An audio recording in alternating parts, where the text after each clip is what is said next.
Hello and good morning, everyone. Welcome to the Digital Preservation 101, What Libraries Should Know webinar with Justin Clark, Digital Initiatives Director with the Indiana Historical Bureau. My name is George Bergstrom, and I'm the Southwest Regional Coordinator from the Indiana State Library's Professional Development Office. I'll be the question moderator for today. I'd like to start off the webinar with a few announcements. To register for other webinars or other trainings available from the Professional Development Office, please see the Indiana State Library's events calendar, which can be found on our website at www.in.gov/library.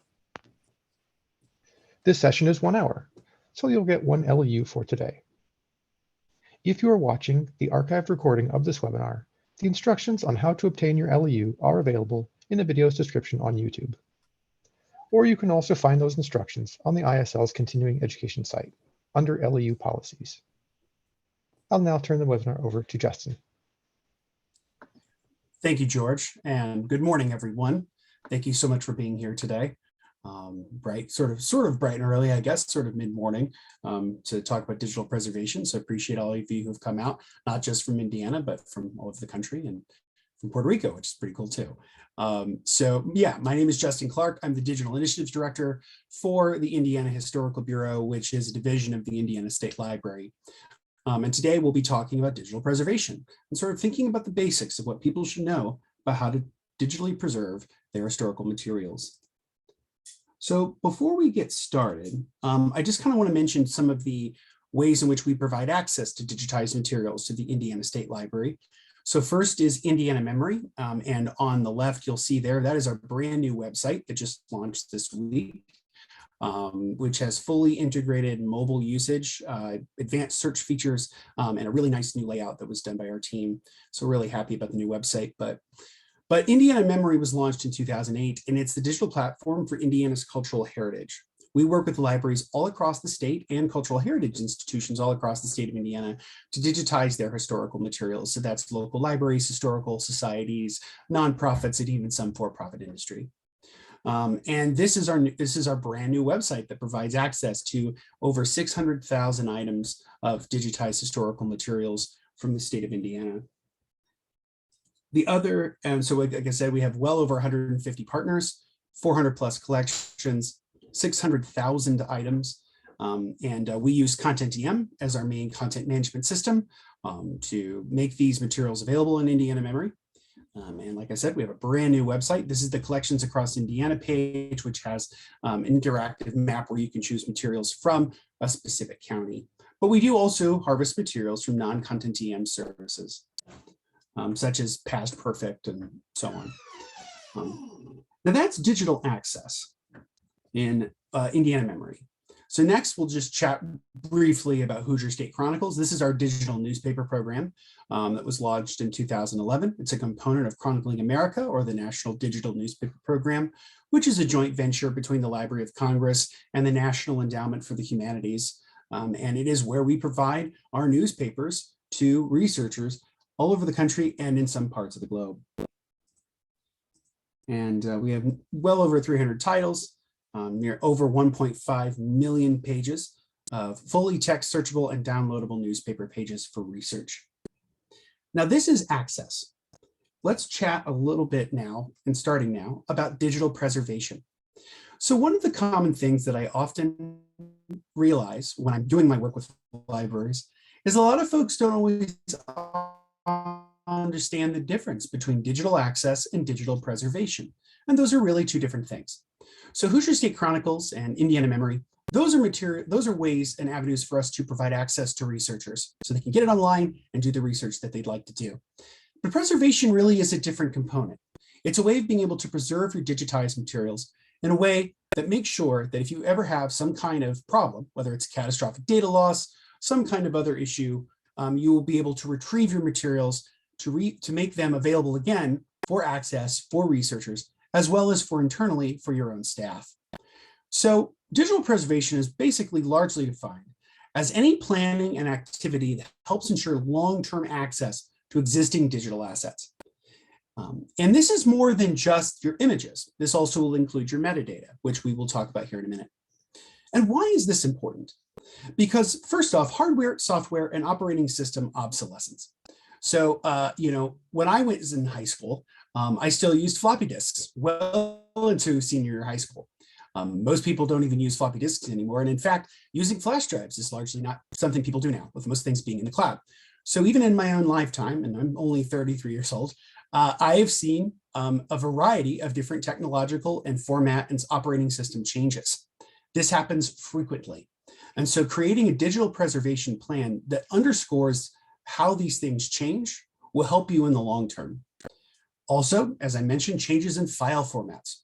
So you all might be working with a variety of different file formats like TIFFs, JPEGs, JPEG 2000s, PDFs, PNGs, bitmaps, anything. And so you know that things often change, and sometimes content management systems require different types of image files or any kind of metadata files, whether they be in XML format, or they be in an Excel sheet, or they be in some other form of file. These things often change frequently. And so this allows you to be able to kind of go back and make those changes necessary based on the original materials that you've digitized or have created metadata for. The third is media degradation. This often happens too. So for example, CDs, floppy disks, anything like that, those things don't particularly hold up very well over time. They tend to degrade. And not only do you have media degradation, but you also have bit rot, where if you've copied materials over a certain number of times, or you've copied them from different formats over time, these are other ways in which things sort of degrade over time. Digital preservation allows for you to have a version that you can always go back to that's about as close to the original, if not the original, as possible. Threats to storage location. This often happens. I would imagine a lot of our participants today have experienced things like floods, fires, or any kind of weather event, or any kind of building issue, HVAC problems. These can all lead to digitized materials and, of course, physical assets being threatened. And so digital preservation allows for you to be able to retrieve your materials in the event of some kind of threat to your storage location. Controlled access to assets. This allows for people, for your digitized materials that you have set aside for preservation. It allows only certain people within your institution access to those preserved materials. Whereas for access, it's mostly going to be open to the general public, of course, as well as to everyone within your organization. Having a digitally preserved version of whatever digital asset that you're working with allows for only certain staff to be able to have access to it, which allows for increased security as well as for improved retrieval of access over time. And one of the things that we use with Indiana Digital Preservation, of which I am on the steering committee and serve as sort of the chair ex officio or chair emeritus, however you want to say it, is we follow the LOCKSS principle, which was developed by Stanford University. And that's an acronym. It stands for lots of copies, keep stuff safe. So one of the ways digital preservation works best is by having more than one version in more than one place. And we'll talk a little bit about that more in a minute. So let's chat a little bit about InDiPres, Indiana Digital Preservation. It was an organization that was set up nearly 10 years ago, back in 2016, kind of grew out of a working group and an IMLS grant to figure out long-term digital preservation for digitized materials here in the state of Indiana. And it was really the brainchild of my predecessor, Connie Renfeld, and her colleague, Cinda May, formerly of Indiana State University and University of Notre Dame. Why do we use InDiPres, and why did we develop it as an organization? First off, it's trust. We are an organization that is run by a variety of very high profile and important cultural heritage institutions all across the state of Indiana, from me at the Indiana State Library to the Indianapolis Public Library, the Private Academic Library Network of Indiana, or PALNI, which is comprised of institutions like DePaul University and Butler University. So you're working with organizations that have a tremendous amount of expertise that you know that you can trust. And that's something that you can always build into your own digital preservation plan, is really working with institutions to get a sense of what they need and what you can do together to create some kind of digital preservation plan. The second is building that community. Community is very important in creating digital preservation initiatives because you're going to be relying upon others to do certain aspects of the work and to provide expertise. And third is institutional support. As I mentioned earlier, InDiPres is made up of a variety of really high-profile cultural heritage institutions and libraries across the state of Indiana, and allows for improved and continually growing support and expertise. The benefits of creating something like, of having something like InDiPres, or at the very least something at your own institution, is creating some kind of digital preservation plan, getting a sense of what you have digitized, what images, what image files, what metadata files you may have, and then creating some kind of plan to develop which assets that you will be preserving first, which ones receive top priority, which ones receive sort of middling priority, and which ones receive low priority. You also have a lot of core activity in the sense that it is something that will connect your institutions together and provide them with sort of a shared goal. The other part is grants. There are a variety of different grant opportunities for digital preservation programming. So you have, of course, IMLS, is the Institute of Museum and Library Sciences, offers grants to do this kind of work. The National Endowment for the Humanities also offers some kind of technological grants for this kind of work as well. So developing some kind of plan will allow you to perhaps receive grant funding and apply for grant funding at your respective institutions or states.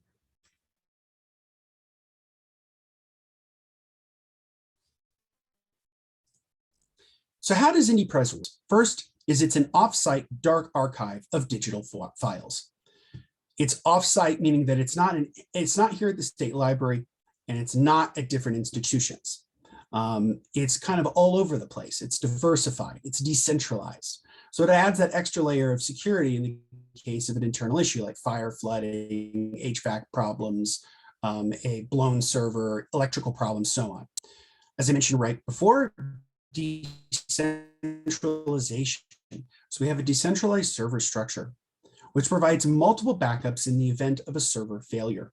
We work with a company called MetaArchive, which is a collaborative developed by the Educopia Institute, to do this kind of work. And we'll explain sort of the technical aspects here in a minute. And finally, as I mentioned earlier, it also works with the locks principle.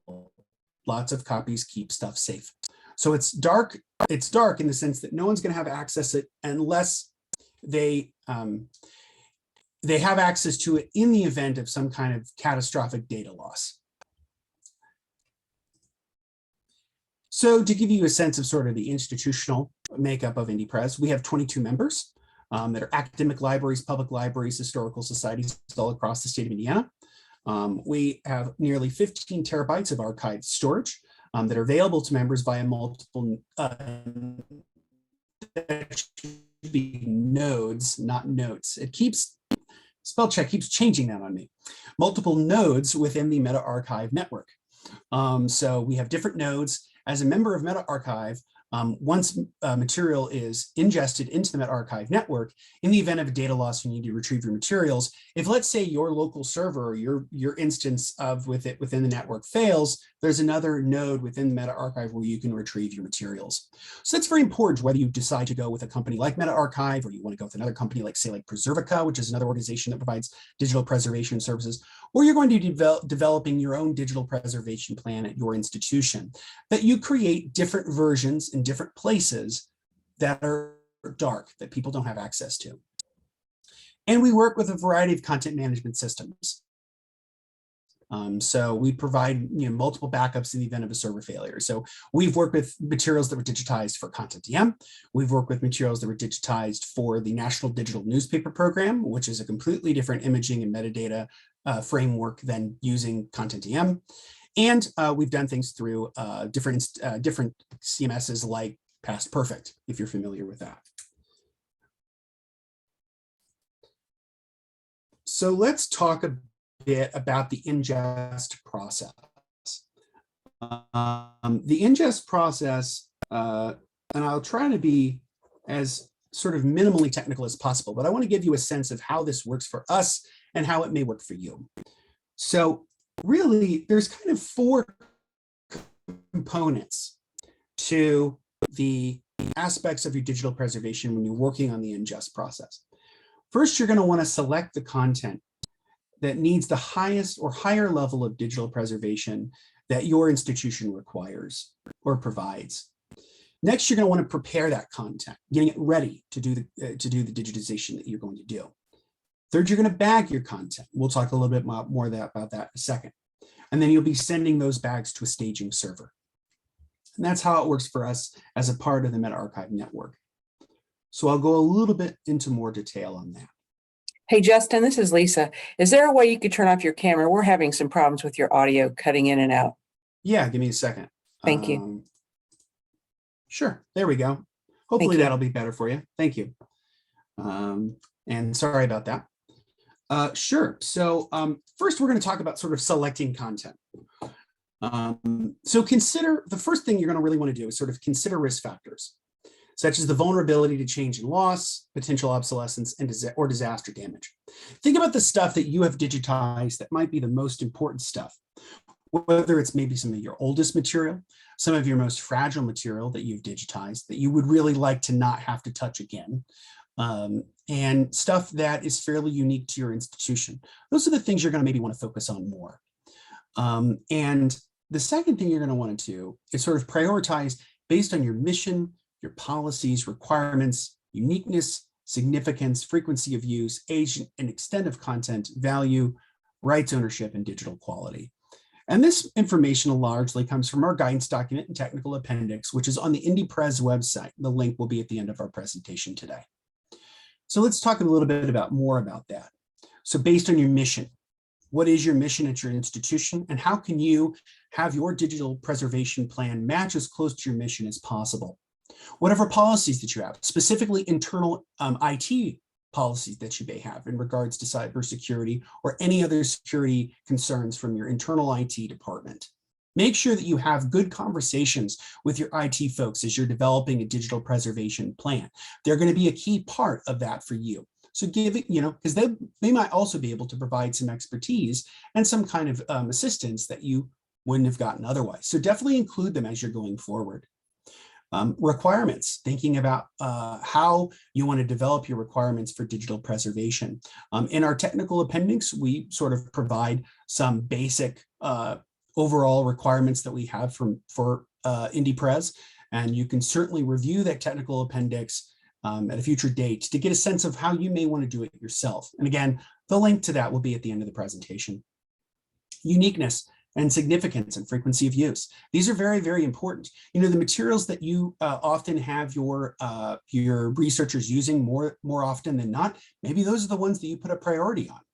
For the ones that are specific or unique, the ones that are maybe the oldest, or like I mentioned earlier, the ones that are often in need of sort of that require folks to really not touch them as much as possible.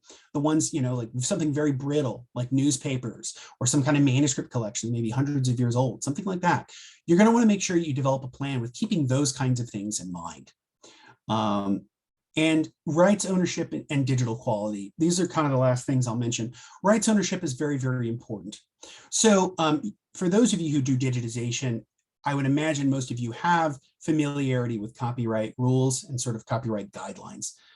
What I will say to this is that, anything before January 1st of 1929 is in the public domain, and you can do with it as you wish. Anything after 1929 to about 1977 is going to be a maybe. It might be something that has fallen out of copyright and has gone into the public domain. Anything that has been digitized after 1978 is almost always going to be in copyright.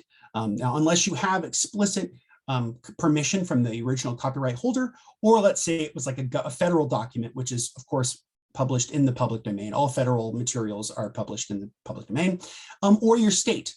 Some states have different rules on copyright for state documents or local documents than others. So some states have things in the public domain and some states do not. So you'll have to do copyright research to kind of determine what materials may be in copyright or not. And I would say prioritizing materials that are out of copyright, those are in the public domain, as you're starting your digital preservation plan, really will be the best way to go forward.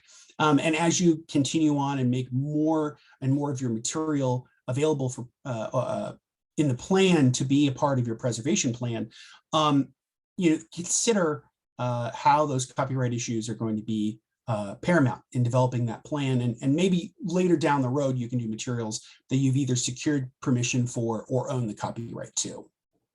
And then finally, digital quality. Digital quality is very important, thinking about the images that are, making sure that they're up to standards. So for us, for Indiana memory, generally when we're digitizing materials, it's going to be 300 to 600 DPI, 24-bit color. And so, those are going to be the sort of general guidelines. So making sure that your preservation guidelines match whatever your digitization guidelines are in terms of the quality of your images and as well as the file formatting.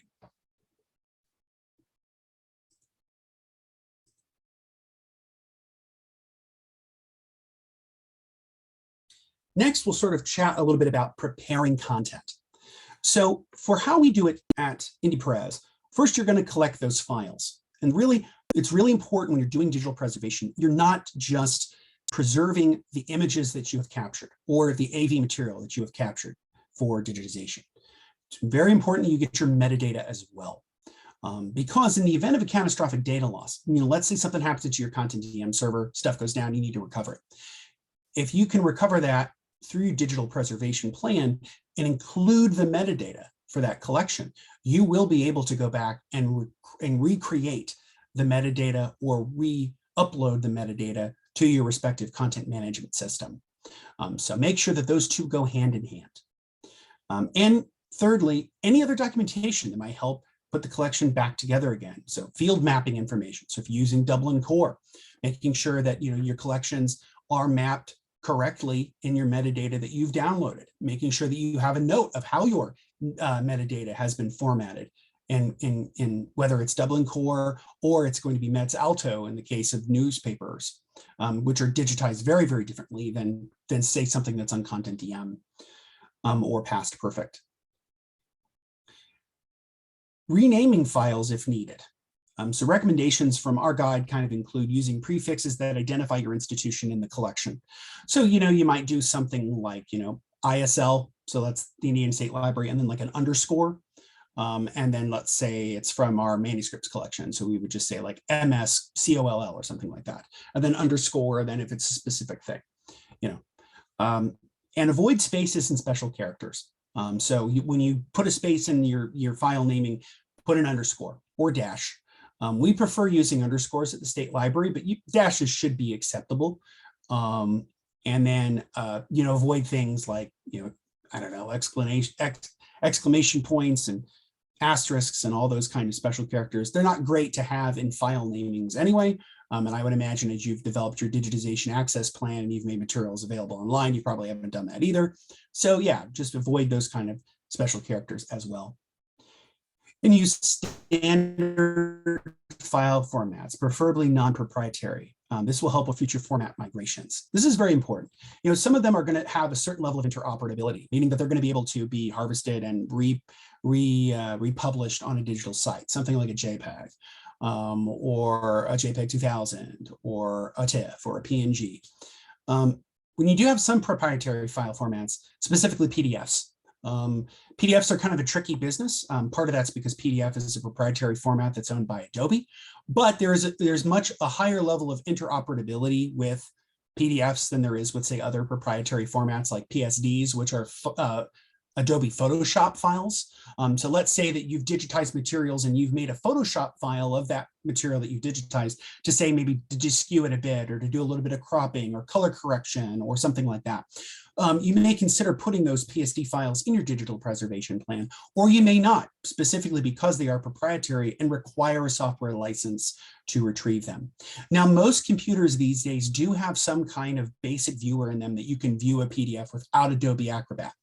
But at the very least, if you're going to be preserving PDFs, make sure that your computers at your institution have either Adobe Acrobat Reader, which is the basic free reader that everybody can use, or that you go ahead and don't have like Adobe Acrobat Pro, which is the full reader, writer, editor of PDFs. That's a part of Adobe Creative Cloud.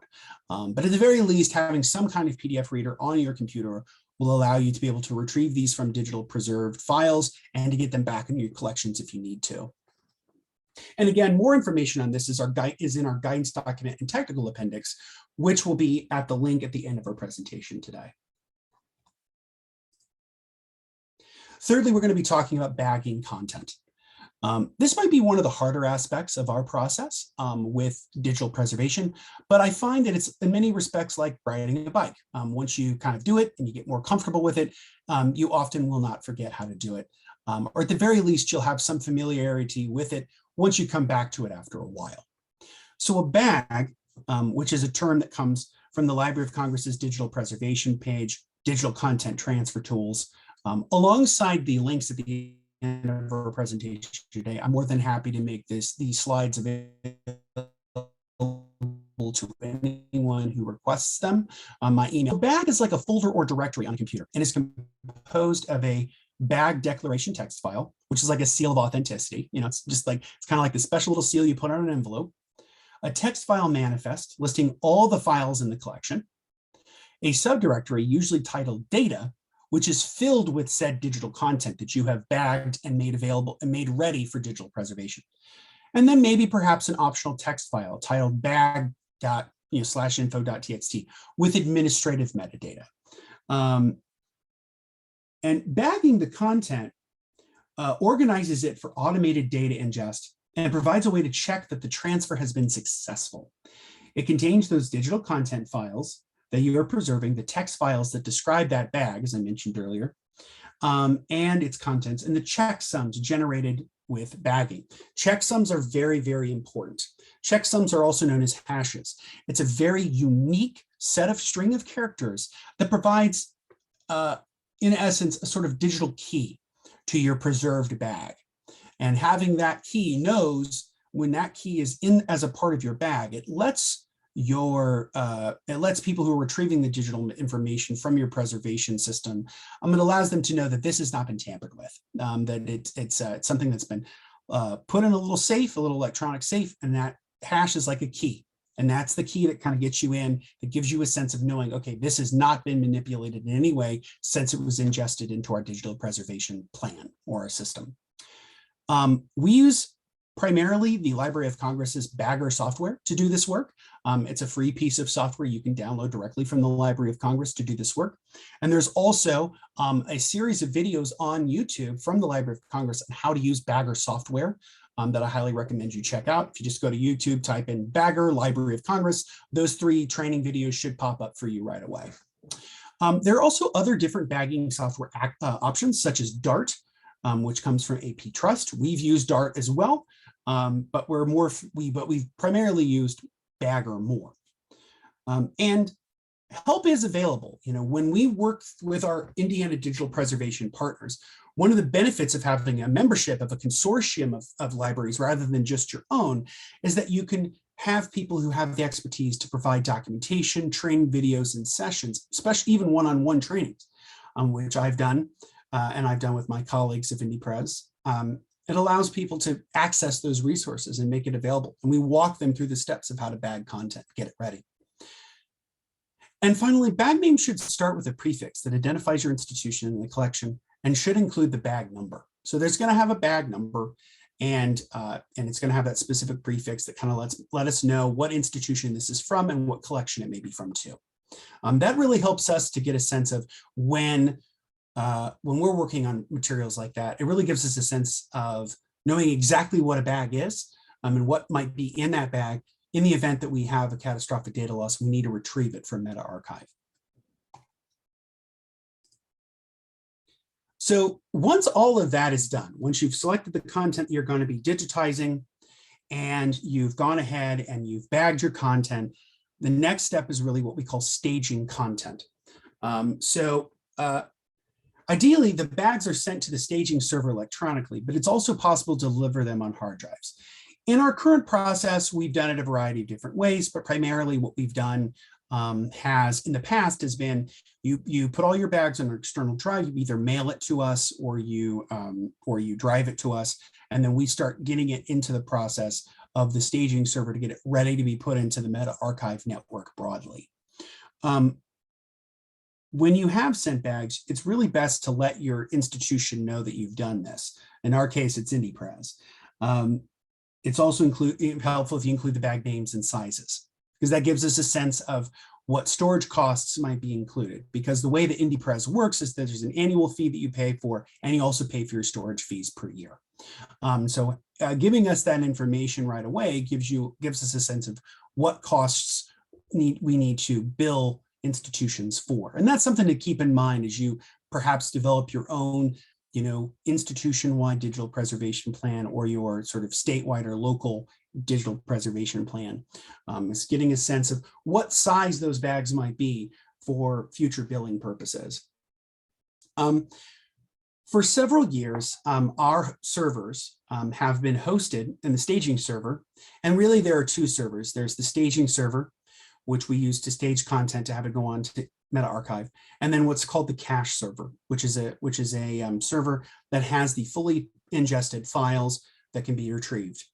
For several years, InDiPres has had our servers maintained by institutions as a part of the MetaArchive network.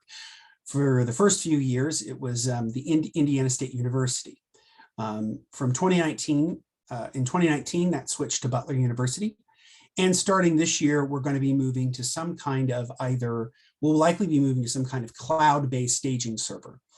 So you can either buy a physical server to then do the staging process, or you can look into possible cloud options to do this kind of work, say Amazon S3 or Internet Archive, which offers something called Archive It, which is also another way that we have used that way a staging server could be developed and sort of replaced with a physical server. Hopefully, we are currently working on developing a whole new approach to how we make sure that things get ingested. And we're working on developing that cloud-based option so that in the future, institutions can get their stuff bagged and then send it electronically through the cloud, rather than having to deal with physical drives that then have to be either shipped somewhere or driven somewhere to do the ingest work. So we're currently working on that. And I would say, as you're developing your own digital preservation plan, think about the cloud options in the forefront in terms of staging or even your cache, because that's where most things are moving to these days. Is mostly it's cloud-based infrastructure rather than physical infrastructure. And in fact, that's part of the reason why we're developing a new process, is because Butler University is moving away from having physical server infrastructure to having cloud-based infrastructure.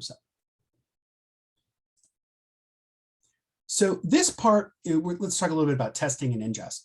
So InDiPres will create what are called archival units, or AUs, which are based on the bags. Identifying the location of the bags on the staging server. MetaArchive will test that server and pull the bags and run these tests to make sure that they have been bagged correctly, everything is formatted correctly, and so on. MetaArchive locks' server administrators at 5 geographically diverse locations will be notified to pull the bags and ingest them into their locks servers. Those locks servers are maintained in California. When the ingest is complete, the bags will be removed from the staging server to make room for more bags. So that's what the staging server is for. It's basically, it's the little way station that your digital material is at until it gets to its final destination. And you may not be involved in the testing and ingest process. This is mostly stuff that MetaArchive or whatever digital preservation company that you go with will do this work.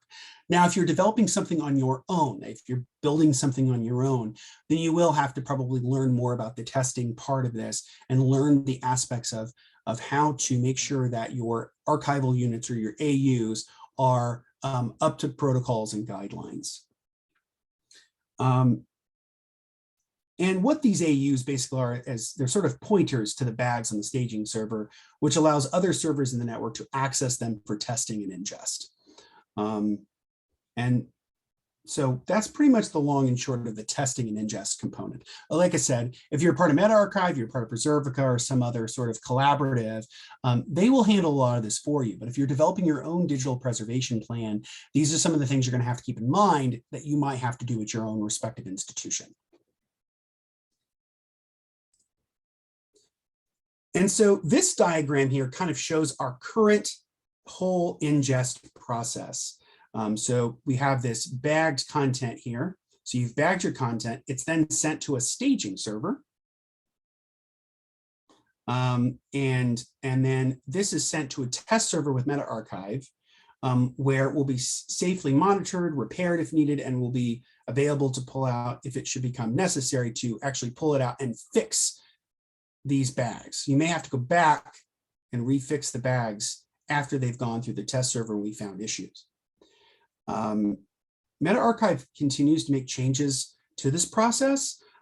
So one of the ways that we might be changing in the future is, like I mentioned earlier, that cloud-based staging server process. So we've been doing a pilot project with Internet Archive to do that kind of work. So hopefully in the future, we'll have some sort of cloud-based staging server process to do that. And as I mentioned before, if you're developing your own digital preservation plan at your respective institution, it's very important to kind of consider what staging server options might be available to you. Like I said, Amazon S3, Internet Archives, archive it, some other service. Your internal IT may even provide some sort of staging server architecture for you, and perhaps maybe even at a reduced cost, depending on whatever institution you're at. And so then, once it's done in the test server and everything looks good, the staging server sends it to the locked servers, which are geographically diversified all over the country and in some other parts of the world, actually, but mostly around the country. That allows for that non-centralized, decentralized node storage system. So in the event that, say, one of these servers goes down, the other 4 can retrieve your material. Or if all 4 go, if, like, let's say 4 of the 5 go down, you can still get it from the 1. And it's regardless of wherever the location is. That's something that's kind of the benefit of working with an organization like MetaArchive or an organization like Preservica. If you're developing your own digital preservation plan at your own institution, think about ways in which you can kind of reproduce this architecture internally. So let's say maybe you maintain 2 or 3 servers that have these materials on them at different places. One might be an access server, one could be a dark server, and another one could be another dark server at some other institution as a part of your network. And that's most of what I have for my prepared remarks today. To learn more about all of these different aspects that we've discussed today, please check out the MetaArchive website at metaarchive.org. That's where you can learn more about the organization that we partner with to do this work. To learn more about InDiPres and as well as see our guidance document under the member tools, you can check it out at InDiPres.org. And you can also feel free to contact us. My name is Justin Clark, and this is my email, jusclark @library.in.gov. That's jusclark @library.in.gov. Charlotte Gilbert and Natasha Hollenbach. Charlotte Gilbert's from the University of Vincennes, and Natasha Hollenbach is from the Indianapolis Public Library. They serve with me on the steering committee for InDiPres. You can also contact them as well and get their own get their own perspective on being a part of Indiana digital preservation and as a broader part of the MetaArchive network. So with that, thank you very, very much. And I'm happy to open it up to questions. All right, thank you, Justin. So if anyone has any questions, feel free to put those in the chat now. The only one that came in that you mostly covered, but if you want to say more about it, is someone mentioned that they're at a public library and they were interested in knowing what it would take to become a member of InDiPres. Of course, So absolutely. So I'd be more than happy to share with that. So basically, if you are interested in becoming a member of InDiPres, the best thing to do would be to reach out to me or to reach out to Charla or Natasha about your interest in joining. I believe on the InDiPres website, and someone please, if you are a member of InDiPres and you're in the chat, correct me if I'm wrong, because I might be. I think there's like some kind of like intent to join form that might be available on the InDiPres website. You may have to fill out. But other than that, basically you just get in contact with us. And then in terms of the cost structure, it's right now, it's $350 a year. That's what you pay to be a member of InDiPres. And then you also pay for storage fees. And our storage fees are 59 cents a gig, which is actually fairly low compared to other digital preservation networks. And the other thing too, is that we vote on our fee structures. We vote on a lot of the membership changes and guidance document changes and governance document changes at our annual meeting, which happens in July or August. And so so if we change our fee structure, you will be a part of that. And you can, so let's say you become a member of InDiPres and we want to think about maybe raising our prices to something, and you say, hey, this doesn't really work for us. Maybe we can come up with some kind of compromise to develop a better pricing structure.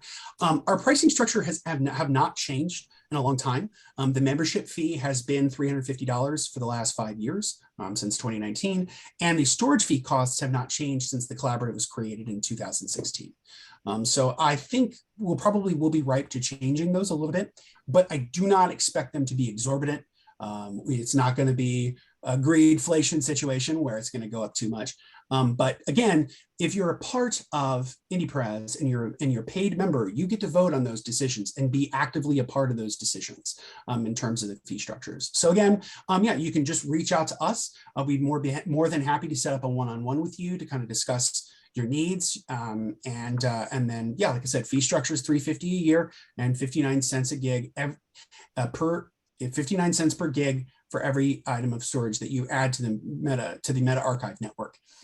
Now, one thing that's important is that the $350 a year is per year, and the storage fees are also per year. So if you upload material and you pay for that material for year one, in year two, storage fees will be everything you put in the year before, as well as anything you've put in year two. So you do pay for those on an annual basis, and that grows depending upon the amount of storage that you put in.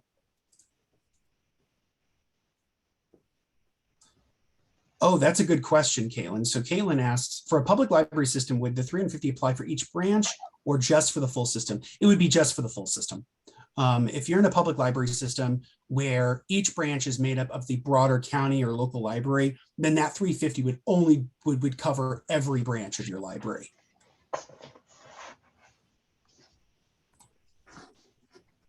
All right. Well, I did post the link in the chat to request the LEU, so be sure to grab that if you need a certificate for today's presentation. If there are any other questions, feel free to share those in the chat as well. I'm going to scan through, make sure I didn't miss anything. And then I believe someone, George, asked about the slides. Yes. Do I just send those to you and then you can send them out? Absolutely. Cool. So I'll do that. Yeah, the slides will go up on the archive webinar page if you want them there, and I will make those available to everyone who registered as well. So if there are other questions, again, feel free to drop those in the chat. If not, it was great having you all here today. And I hope you have a great rest of your day. Thank you, everyone, for attending. I'll be happy to stay a few more minutes if anyone does have any last-minute questions. Oh, Megan has a good question in the chat. Do you have any recommendations, resources when it comes to dealing with copyright? Absolutely. So I have two recommendations for resources for you. One is rightstatements.org, and that's all lowercase letters, rightstatements.org. Those are the uniform right statements that we use for all of our digitized materials that go in Indiana memory. It provides you with some explanations on different types of right statements. So some things may be in copyright, some things may not be in copyright, and how to label things. The other thing is the University of Minnesota has an excellent copyright guide. It's like a flow chart where it asks you certain questions and it says, is this, these are certain materials, and it will let you know whether something may be in copyright or not. So that's an excellent guide. So if you type in University of Minnesota copyright guide on Google, it should pop right up. And if not, if you're having trouble finding that resource, please feel free to reach out to me. Like I said, my email is justclark@library.in.gov. You can contact me and I'd be more than happy to send those resources to you. But yeah, there's a variety of resources out there as well. Let me see if there's any other questions in the chat while I'm here. I haven't noticed any. Okay. But again, copyright's always tricky.